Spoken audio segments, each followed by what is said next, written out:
আল্লাহ রাব্বুল আলামিন কোরআনে হাকিমের ভিতরে পোশাকের নীতিমালা দিতে গিয়ে এক সুন্দর আন্দাজে বক্তব্য করেছেন। আল্লাহর বয়ান তো সুন্দর হবেই, মহা সুন্দর। আল্লাহ তাআলা বলেন, ইয়া বানি আদম ক্বাদ আনজালনা আলাইকুম লিবাসা লিওয়ারি সাওআতিকুম ওয়ারিশা ওয়ালিবাসুত তাকওয়া যালিকা খায়র যালিকা মিন আয়াতিল্লাহি লাআল্লাহুম ইয়াযাক্কারুন। যতটুকুন পড়েছি অতটুকুনের তরজমাও করতে পারবো না, যতটুকুন পড়েছি অতটুকুনের তরজমাও করতে পারবো না। মাত্র শুরুর থেকে 2-4টা শব্দের কথা ব্যাখ্যা করলেই 1-1.5 ঘন্টা পার হয়ে যাবে। মুহতারাম হাজিরিন, একটু বলি। আল্লাহ তাআলা বলেন, হে আদম সন্তান। আল্লাহ পাকের সম্বোধনের সিস্টেমটা একটু লক্ষ্য করেন। কোরআনে পাকে আল্লাহ তাআলা মানুষদেরকে যত বিধান দিয়েছেন, যত অর্ডার করেছেন, এই অর্ডারগুলি করতে এক এক সময় এক এক শব্দে মানুষদেরকে সম্বোধন করেছেন। কখনো বলেছেন ইয়া আইয়ুহান নাস, হে মানব মণ্ডলী। কখনো বলেছেন ইয়া আইয়ুহাল্লাযীনা আমানু, হে মুমিনগণ।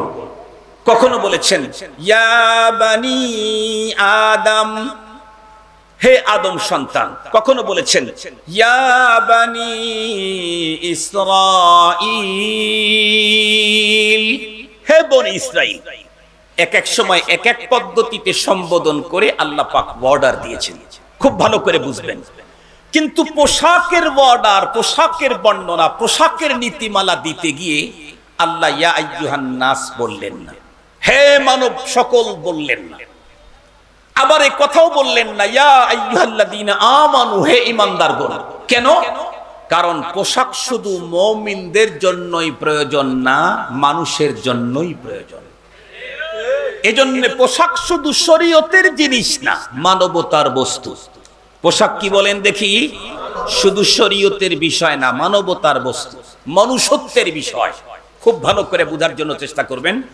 এখন যদি বলেন হুজুর পোশাক যদি মানুষের বিষয় হয়ে থাকে, তাহলে ইয়া আইয়ুহান নাস বলতেন, যেমন অন্য ব্যাপারে বলেছেন।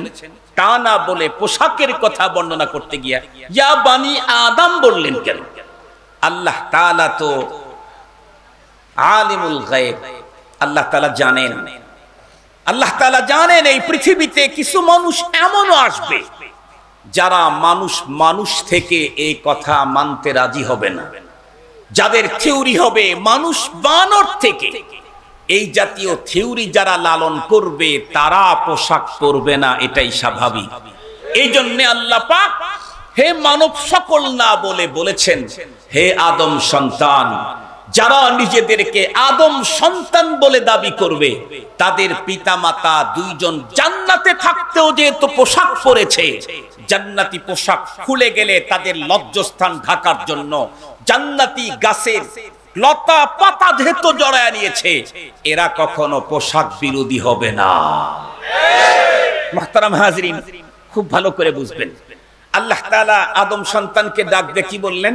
ক্বাদ আনজালনা আলাইকুম লিবাসা, আমি তোমাদের জন্য নাজিল করলাম পোশাকের উপকরণ।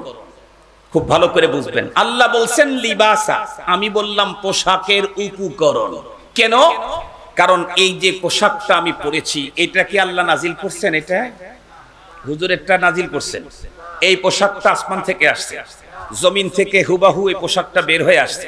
কথা বলেন না কেন? এই কাপড়টা, সাইডের কাপড়টা একটাও না। তবে পৃথিবীতে যত কাপড় তৈরি হয়, পোশাক তৈরি হয়, এই পোশাকগুলি তৈরি করতে যেই মাল ম্যাটেরিয়াল লাগে এই সবগুলি নাজিল করেছেন কে? আল্লাহ। আল্লাহ ডাইরেক্ট পোশাক নাজিল না করে মাল ম্যাটেরিয়াল পোশাকের এটা নাজিল করলেন কেন? আল্লাহ তো ইচ্ছা করলে ধান যেমন অনেক কোয়ালিটির আছে, লম্বা ধান আছে, খাটো ধান আছে, মোটা ধান আছে, চিকন ধান আছে, ঠিক তদ্রূপ সুতি কাপড়ের একটা গাছ দিতেন, ওখান থেকে চিকন সুতি কাপড় বের হতো, ওই টেট্টন কাপড়ের আরেকটা গাছ দিতেন, ওখান থেকে টেট্টন কাপড় বের হতো। মোটার একটা গাছ দিতেন, ওখান থেকে মোটা কাপড় বের হতো। শীতকালীন গরম পোশাকের একটা গাছ দিতেন, ওখান থেকে গরম কাপড় বের হতো। টরে কাপড়ের একটা গাছ দিতেন, ওখান থেকে টরে কাপড় বের হতো। আল্লাহ এমনটি না করে পোশাকের উপকরণ দিলেন, পোশাক দিলেন না কেন? এর দুইটা উত্তর আমি দেই, অনেক উত্তর আছে। একটা হলো, বলুন তো দেখি, বনি ইসরাইলদেরকে আল্লাহ তাআলা আসমানি রেডি খাবারের ব্যবস্থা করেছিলেন কিনা? তার নাম কি ছিল? মান্না সালওয়া। কথা বলেন না কেন? মান্না সালওয়া, রেডি খাবার। কিন্তু সেই খাবার কিছুদিন দেওয়ার পরে আমরা কি তার উপরে সন্তুষ্ট ছিলাম? আমরা পয়গম্বরের কাছে আবেদন জানালাম, এই রেডি খাবার এক রকমের ভালো লাগে না, একটু আদা রসুন পেঁয়াজ কাঁচামরিচ ডাল শাক সবজি দিয়ে আমরা তৈরি করে রুচিমতো খাবো। এই জন্য রব রেডি পোশাক তৈরি করে দেন নাই, পোশাকের উপকরণ দিয়েছেন। তোমরা এর ভিতরে কাজ করে চিকন বানাইবা না মোটা বানাইবা, কালার করবা না প্রিন্ট করবা, লাল করবা না হলুদ করবা, তোমাদের বিষয়। সুবহানাল্লাহ বললেন না যে? দুই নাম্বার হলো, আল্লাহ পাক রব্বুল আলামিন যদি ডাইরেক্ট পোশাকের গাছ দিয়া পোশাক দিতেন, তাহলে আপনাদের এই অঞ্চলে বলেন তো দেখি, পোশাক শিল্পে কত লক্ষ মানুষ কাজে আছে? কথা বলেন না কেন? এই অঞ্চলে কি শিল্প কারখানা নেই? পোশাক শিল্প নেই? Textile mill, garments, mini garments, বড় গার্মেন্টস, ছোট গার্মেন্টস নেই? আল্লাহ যদি সব তৈরি পোশাক পাঠিয়ে দিতেন, তাহলে পৃথিবীর কোটি কোটি মানুষ তারা বেকার হয়ে থাকতো। আল্লাহ তাআলা পোশাকের উপকরণ পাঠায়া পোশাক তৈরির বিষয়টা আমাদের হাতে ছেড়ে দিয়ে কোটি কোটি মানুষের রিজকে হালালের ব্যবস্থা করেছেন।